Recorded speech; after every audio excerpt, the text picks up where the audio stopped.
File 20, the ambulance cam. The footage begins the second the body cam is clipped onto the paramedic's chest, catching station lights, the ambulance bay, and rain hammering the open loading door. Someone off-camera jokes that storms always bring weird calls. The medic says nothing. He checks the rig, adjusts his gloves, and glances at the patient board. It's blank except for one new dispatch line in red. Priority 1. Male, unresponsive, same as camera operator. 3:04 a.m. No address. The camera lingers there as if he can't process it. Then the radio sends Unit 4 to a roadside recovery on a dead service road outside town. Same call time, same category. His partner laughs it off, but the body cam catches the medic looking at the board one more time before climbing into the ambulance. The ride out is rough, the camera shaking with every pothole as emergency lights bounce across wet trees and poles. Dispatch repeats the location through heavy static. An abandoned county connector closed after a bridge washout. As they drive, the medic asks for patient details. After a pause, dispatch answers. Adult male, severe trauma. Caller reports he is still moving. Then another voice slips beneath the transmission, quieter and closer. You need to hurry. He doesn't have long.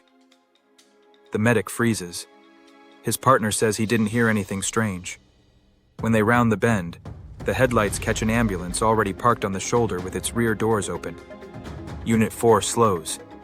There shouldn't be another rig out there. Yet it looks exactly like theirs, right down to the county decal and dented side panel. The medic steps out into rain and mud. The duplicate ambulance sits crooked on the shoulder, engine off, one rear door tapping softly in the wind. He calls out, but only the rain answers.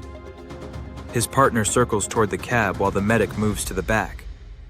Inside is a stretcher, a trauma bag, and fully stocked equipment. Everything is real. On the stretcher lies a black body bag zipped almost to the chest. He hesitates, then pulls the zipper just low enough to reveal the shirt underneath. Same patch, same initials, same uniform he's wearing now. Before he can pull farther, his partner yells from the front. The camera jerks away and catches a figure sitting in the driver's seat through the wet glass. It looks like the medic, watching him. He backs away fast and swings the camera toward the cab. Nobody is there. The driver's door hangs open, but the seat is empty. Mud by the tire shows one set of fresh boot prints leading into the woods. He shouts for his partner and keys the radio. Static answers first. Then his partner's voice comes through, distant and muffled, saying he found the caller and needs help now. He says to follow the lights in the trees. The medic pans toward the woods. At first there's only darkness and rain. Then a white flash pulses between the trunks.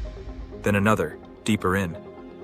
He starts after it, stumbling through brush while the audio distorts. Under the storm is another layer of sound.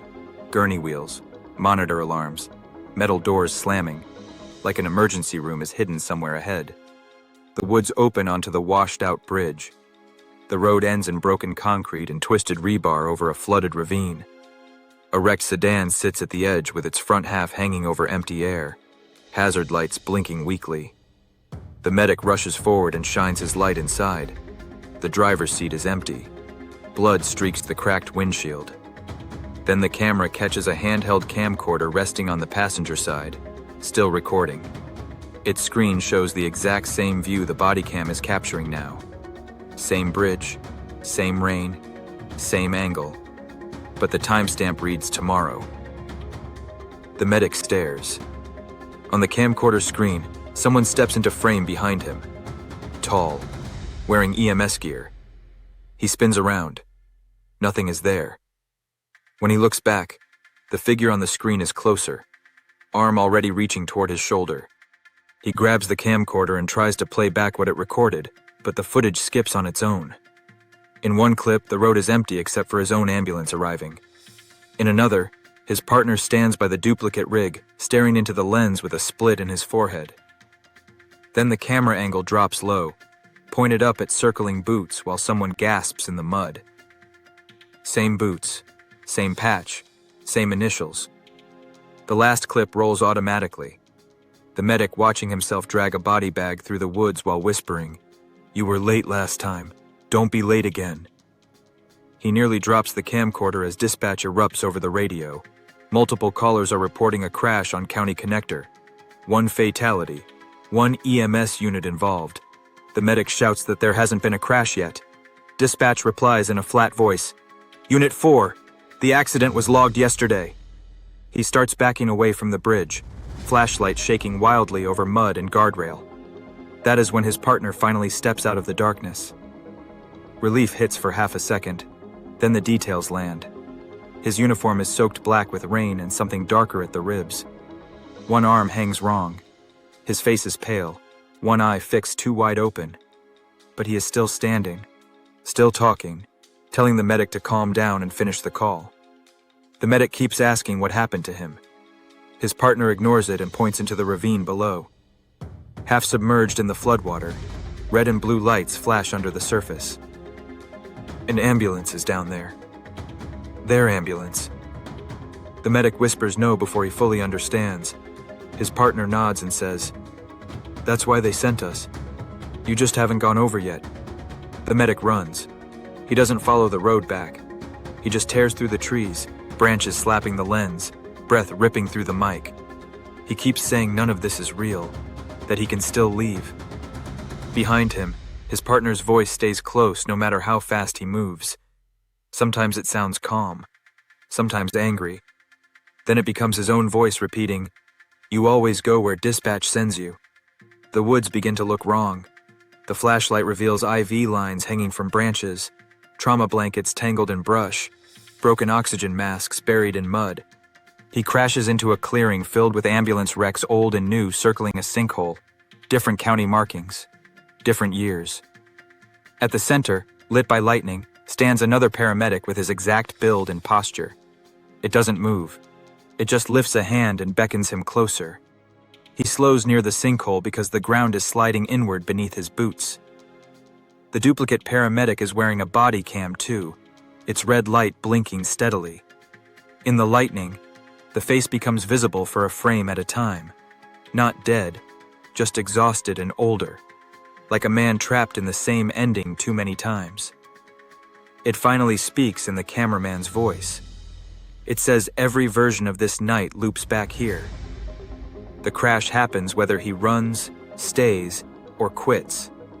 The memory card keeps washing up because one version is always trying to warn the next. The cameraman asks what call they were really dispatched to. The duplicate looks into the lens and says, "Cardiac arrest. Massive trauma. Male caller found himself before anyone else could." Then it tosses its body cam into the mud near his boots. On its screen is tomorrow's timestamp and the glow of approaching headlights behind him. He turns as a fresh ambulance bursts through the tree line, tires sliding, lights strobing through the rain. Unit 4. Clean and intact. Exactly as it was at the start. For a second he sees his partner in the driver's seat, alive and unharmed, leaning forward in confusion. Then the duplicate shoves him. The camera pitches sideways, catching sky, wreckage, mud, then empty space as he slides down the collapsing edge. He snags a root with one hand while rainwater pours over the lens. Above him, silhouettes gather at the rim. His partner, the duplicate, maybe more than one of each. His partner shouts that he sees a man in the sinkhole and is grabbing the med bag. The duplicate kneels close enough for the camera to catch his face clearly. It is the cameraman's face, bruised and resigned. He says the memory card has to survive, or the next run never slows down enough to understand. Then he reaches for the body cam. The footage skips forward 7 minutes. The final segment is quieter. The body cam lies sideways in wet grass near the road, pointed at the duplicate ambulance with one rear door swaying in the storm. Voices move in and out of frame. His partner is there, panicked, shouting that the patient is critical. Another responder says the victim has severe chest trauma and a weak pulse. Boots keep splashing past the camera, and every so often the lens catches a hand hanging from a stretcher. Same glove size, same sleeve patch, same initials. The patient is loaded into the ambulance and the doors slam shut. For a moment, the road is empty except for rain and flashing reflections on standing water. Then, from very close to the mic, the cameraman's own voice whispers, "When dispatch sends you to your own call, don't open the other ambulance. Let yourself die the first time." The screen freezes there, time-stamped for tomorrow at 3:04 a.m. If this file got under your skin, that means it worked.